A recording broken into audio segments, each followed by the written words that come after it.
Muita gente fala que você tem a tatuagem mais famosa do mundo. O fã número 1 de Salma Hayek está fazendo ela viralizar. Ele tinha uma tatuagem de uma mulher, que era muito parecida comigo. Ela é mostrada em vários filmes. Ele era um malvadão. Mulheres se atraem por ele. A Rihanna Lambeiro. Nossa, que inveja. Mas essa história é mais perturbadora do que imaginam. Mas o caso mais estranho foi com o Danny Trejo. Ele estava fazendo esse filme, que foi na verdade o primeiro filme que eu fiz. Você era um criminoso. Sim. Me falaram que eu ia conhecer um cara que era um prisioneiro e agora era ator, e eu tava um pouco assustada. Salma Hayek. Nossa, ela é linda demais. Quando ele me viu pela primeira vez, ele correu em minha direção e arrancou sua camisa. Eu mostrei a ela minha tatuagem. E falou que me conhecia antes de me conhecer. A tatuagem é seu rosto. E era verdade, ele tinha uma tatuagem de uma mulher, que era muito parecida comigo. Salma então fez algo que até Danny estranhou. Ela o convidou para sua casa. Salma logo viu que Danny não era só um ex-criminoso. Ele era o preso mais temido na prisão mais perigosa dos Estados Unidos. San Quentin. Você nunca sabe o que pode acontecer. Atenção, preciso de reforço aqui. Vi presos esfaqueados no pescoço com a garganta cortada. Essa era a única prisão nos Estados Unidos que usava câmara de gás. Algumas das pessoas mais violentas do mundo. Charles Manson pode ter sido responsável por 35 mortes. Confie em mim. Se eu começasse a matar, não restaria mais ninguém vivo. Danny era tão temido que até Charles Manson pediu proteção a ele. É difícil acreditar que ele foi aquela pessoa. Antes do crime, Danny era um menino que gostava de brincar com meninas. Minhas tias e primas me adoravam, fazíamos tudo longe dos homens da família. Brincávamos de faz de conta e com bonecas. Um dia, meu tio Roy entrou no quarto das meninas, me viu usando um vestido e ficou furioso. Nós, os Trejos, devíamos ser másculos a todo momento, de toda forma. E de repente, tive que ir morar com meu pai. E tudo mudou rapidamente. Em 1951, a família Trejo fazia um churrasco. Todos fingiram que não viram que Danny, de 6 anos, foi trancado no carro. Minhas tias queriam ajudar, mas tinham medo de se envolver. E todos continuaram comendo, enquanto eu olhava. Danny aprendeu que ser homem é não mostrar fraqueza e ficou quieto trancado no carro com um calor escaldante. Eu comecei a adormecer ou desmaiar, mas lutei contra isso, eu deitei no banco e depois me encolhi no chão. Eu já estava perdendo a consciência.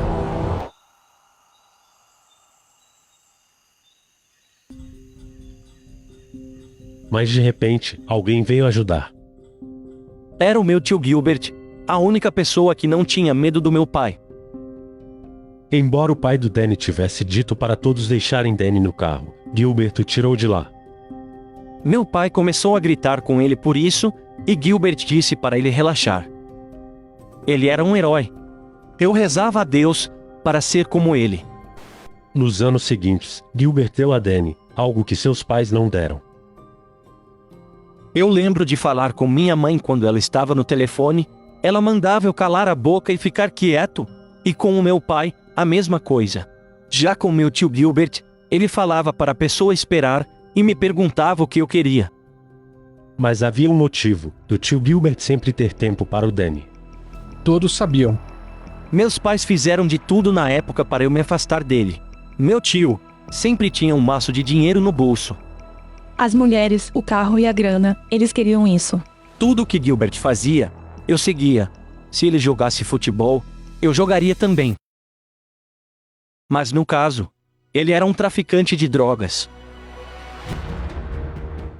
Quando eu vi que Gilbert roubava, eu não achei ruim.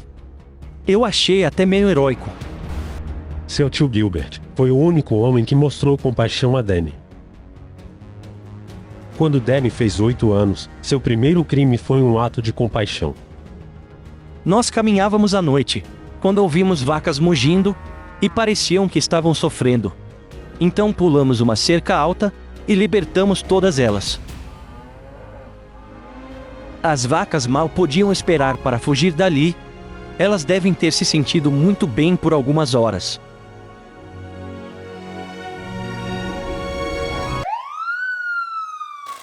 Mas como os laticínios estão sob a jurisdição da FDA, a Polícia Federal entrou em cena. Quando Danny tinha 12 anos, ele descobriu o lado sombrio do seu herói. Ele não era mais esse cara legal. Ele estava agindo feito louco. Eu o vi fazendo isso. Eu tinha a seringa do meu avô que era diabético. Gilbert me mandou sair quando me viu, e eu pedi para usar também. Ele falou, me dê um pouco ou eu conto para todos o que você está fazendo. Ele me pediu para segurar um cinto assim bem forte. Era uma seringa de vidro. Então quando a agulha puxa, ela faz um pequeno efeito bomba atômica. E então ele injeta, e me diz para soltar. E quando eu soltei o cinto, pude ver essa mudança drástica no comportamento dele, de um louco cheio de energia, para relaxado. E então depois disso, ele me deu uma dose, umas gotas para experimentar. E só me lembro de acordar todo suado no quintal da minha avó. Eu tinha tido uma overdose. Na hora que você usa, você não pensa nas obrigações, na escola ou nos seus pais. Não se preocupa com nada. Tudo some. Na hora, eu só ouvia o carro do sorvete passando, e eu pegando um.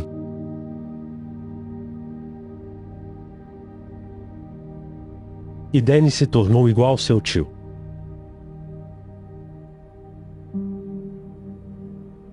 Anos depois, Danny estava em um ônibus, sendo levado a um lugar que chamam de arena. Quando você chega perto de Quentin, você logo vê a torre armada bem à frente. Você sabe que quando você entra lá, você não sai mais.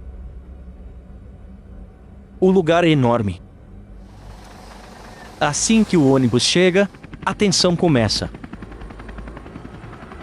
Você ouve um barulho de motor. Mas na verdade, é o barulho de todo mundo lá. Se você já esteve ao lado de alguém que está com muita raiva, você sabe como é. Agora imagine 4.000 caras juntos com toda essa raiva acumulada. Essa é a tensão em San Quentin. Lá dentro, você é um macho alfa ou não? Por exemplo, alguém vai perguntar que tamanho de sapato você calça, e se não mostrar firmeza logo de cara, já era, você é fraco. Danny certamente era um alfa. Eu tive um mentor, eu tive um professor que já havia passado por lá. Meu tio me ensinou tudo o que eu precisava saber sobre estar em uma prisão. Algumas pessoas vão para a biblioteca para passar o tempo, algumas fazem palavras cruzadas e outras jogam xadrez. Mas eu treinava. Era o que me fazia não enlouquecer. Ele foi campeão de torneios em San Quentin, nos anos de 1966, 67 e 68. Danny ficou tão bom em se proteger, que começou a fazer isso pelos outros. Tínhamos um pequeno círculo de proteção. Se acha que alguém te persegue, nos avise, que cuidaremos disso. Na verdade, eu sinto pena dos jovens, que de repente se veem na detenção juvenil, e não sabem que ao brigarem lá dentro, eles devem tentar morder alguém logo, para que então percebam que os caras lá querem te devorar.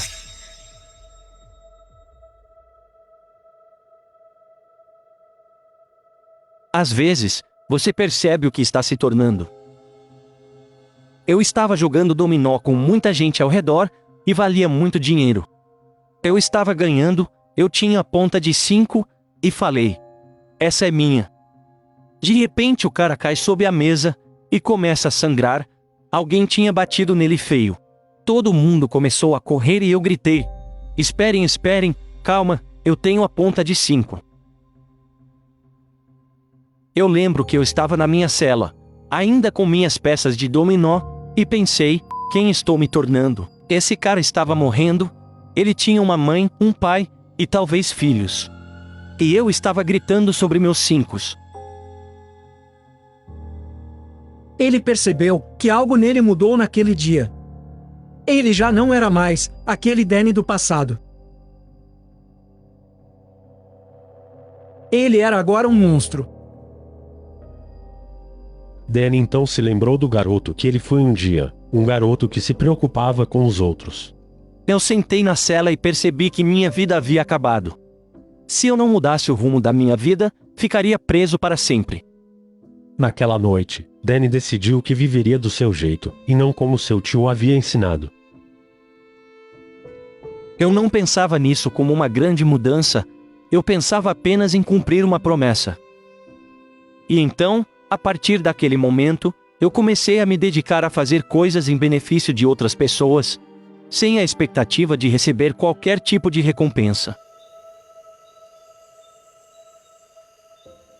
3 anos depois, Danny foi solto, e dizia ser um homem completamente mudado. Ele voltou para essa casa. Ele disse que caminhou até o portão de metal, e minha avó abriu o portão, mas ela não destrancou a porta de tela quando viu. Eu disse: mãe, posso ficar por uns dias. Meus planos de liberdade condicional não deram certo. Minha mãe virou-se para o meu pai e disse: o Danny quer saber se ele pode ficar aqui por alguns dias. E meu pai disse: pode falar que sim, sem tirar os olhos da TV. Fui ao meu antigo quarto, e fiquei lá olhando e pensando, era o mesmo de quando eu tinha 13 anos. Eu era um ex-presidiário valentão, de 26 anos, que agora estava morando com sua mamãe. Meu pai nem ao menos me deu oi, ele não me queria ali. Ele odiava tatuagens, e eu queria muito provocá-lo para me vingar. Eu então me levantei, e fui até ele, que estava na frente da televisão. Eu ia tirar a camisa e mostrar minha enorme tatuagem no peito, e ia provocá-lo dizendo: tudo certo com você. Mas minha mãe aparece exatamente nesse momento, perguntando se eu queria comer um lanchinho. Danny deixou de lado sua raiva, e começou a viver a vida do seu jeito. Eu me lembro muito bem da primeira pessoa que ajudei. Eu vi uma idosa tirando o lixo. Fui até ela para ajudar, e nunca esqueço suas palavras: não me roube, Danny, e ficou me encarando. Pois ela achava que eu ia ir na garagem dela, roubar um cortador de grama, e então ajudá-la com o lixo. Ninguém confiava no cara, que já tinha roubado o bairro inteiro. Mas Danny não desistiu. Ele aprendeu como ajudar os outros. Ele começou a dar seu número de telefone, e as pessoas ligavam para ele ajudar com coisas. Danny ficou sóbrio, e começou a trabalhar. Mas um dia, ele recebeu uma visita inesperada. Gilbert apareceu no meu trabalho com um carrão. Ele havia saído da prisão há 2 semanas, e já tinha tudo planejado. E eu parecia que tinha fugido de uma prisão vietnamita. Eu estava coberto de graxa, trabalhando em um ferro velho. E ele me perguntou: que diabos está fazendo aqui? Eu disse: cala a boca, estou trabalhando. Ele falou que era vergonhoso ficar sujo o dia inteiro, e falou: pega isso aqui. Ele me deu 2 doses de heroína, e $1000, e disse: sabe por que estou dando isso? Para você se organizar e sair dessa, comece trabalhando para mim. E eu falei que estava me saindo bem. Eu admirava muito Gilbert, desde criança. Ele sempre foi meu exemplo a seguir. Mas falei: Gilbert não dá mais, e foi a primeira vez que me afastei dele. Depois disso, fiquei pensando no que tinha feito. A partir daquele momento, Danny nunca mais foi influenciado pelo seu tio Gilbert.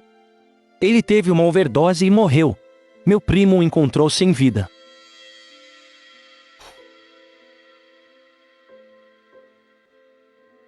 Ele era como um irmão para o Danny.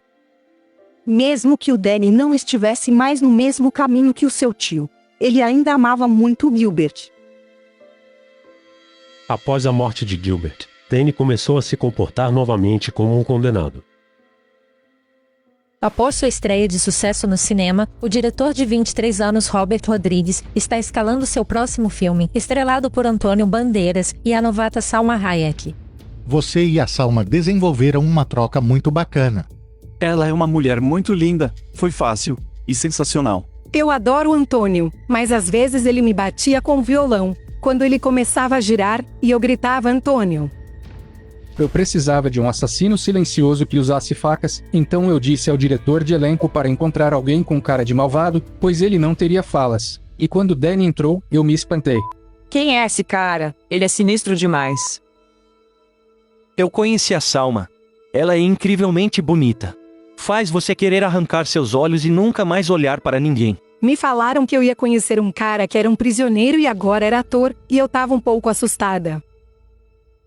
Eu mostrei a ela minha tatuagem e falei que era o rosto dela. Mas Salma não reagiu como Danny esperava. Danny, estamos num set de filmagem e as pessoas têm medo de você, por causa da sua aparência.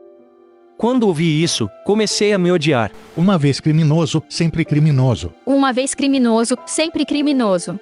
Você sempre será um criminoso. Temos essa ideia de como as coisas supostamente deveriam ser, e como elas realmente irão ser. Mas frequentemente esquecemos de toda a dor e dos desastres que nós mesmos provocamos. Eu acabei esquecendo de tudo isso.